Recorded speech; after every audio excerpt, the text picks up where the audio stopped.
இடம்பொருள் நேயர்களுக்கு வணக்கம். ஸோ இன்றைக்கி வந்து பார்த்திங்க அப்படின்னா இப்போ பாக்யலட்சுமி சீரியலில் இப்போ கோபிநாத் கையில் 10 ரூபா கூட இல்லை அப்படின்னு சொல்லிட்டு நேராக எங்கே போனார், பாருக்கு போயிட்டு என்ன பண்ணார் அப்படின்னா இன்றைக்கி நான் 10 ட்ரிங்க் குடிக்க போகிறேன்டா அப்படின்ட்டு 10 ரூபா இல்லாதவர் 10 ட்ரிங்க் குடிச்சிட்டு வந்தார்.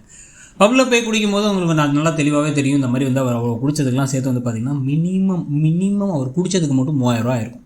ஸோ இப்போ அவ்வளோ காசை அங்கே கொடுக்க முடியுது அவரால். இப்போ அடுத்து வீட்டுக்கு திட்டு வாங்கினதுக்கப்புறம் இப்போ என்ன பண்ணுறாரு அப்படின்னா தன்னுடைய பசங்களாம் ஒரே வருத்தமாக இருக்காங்கிறதுனால அவங்களையும் நல்வழிப்படுத்தி அவங்களுக்கு மனசை சரி பண்ணுறேன் அப்படின்னு சொல்லிட்டு என்ன பண்ணுறாருன்னா ஆளுக்கு ஒரு பியரை வாங்கி கொடுக்குறாரு.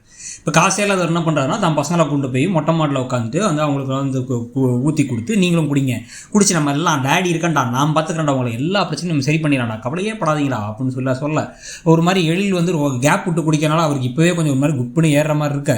ஏற்கனவே எழில் வேணுமா கணேஷ் வேணுமான்னு யோசிச்சுட்டு இருக்க அமிர்தாவுக்கு இதை எப்படி அஃபெக்ட் பண்ணும் அப்படிங்கிறதையும் யோசிக்கல. செடியன் இதுக்கு முன்னாடி குடிச்சிட்டு போய் நேராக போய் இவங்க வீட்டுக்கே போய் ஜெனி வீட்டுக்கே போய் பிரச்சனை பண்ணிட்டு வந்தவர் முன்னாடியே. ஸோ அப்படி இருக்க ஒருத்தருக்கு திருப்பி வேறு ஊற்றி கொடுக்குறோமேங்கிறத பற்றியும் கவலைப்படல. கோபிநாத்துடைய குடி அடிக்ஷன் ரொம்ப அதிகமாக போயிடுச்சு. இவரே வெட்டியாக தான் இருக்காரு, திட்டு வாங்கணுங்கிறத பற்றியும் கவலைப்படல. தன்னோட அப்பா திட்டுறாங்க, தன்னுடைய 2வது மனைவி திட்டுறாங்க, முதல் மனைவி அசிங்கமாக பார்க்குறாங்கிறத பற்றிலாம் இல்லாமல் குடிக்கிறது அப்படிங்கிறது எப்படி ஒரு நோயாயிடுதுன்னா அவர் குடிக்க வச்சுக்கிட்டு இருக்கு. இந்த விஷயத்த கரெக்டாக ராதிகா பார்த்துட்டு போய் ராதிகா பாக்கியா கிட்ட சொல்ல பாக்கியா தேடி வந்தவங்க பாக்கியா இவரை பார்த்து முறைச்சிட்டு இருக்க.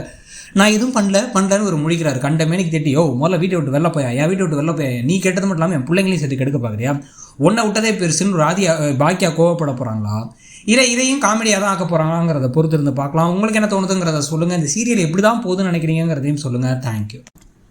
இடம்பொருள் நேயர்களுக்கு வணக்கம். ஸோ இன்றைக்கி பார்த்திங்க அப்படின்னா இப்போ பாக்யலட்சுமி சீரியலில் இப்போ கோபிநாத் கையில்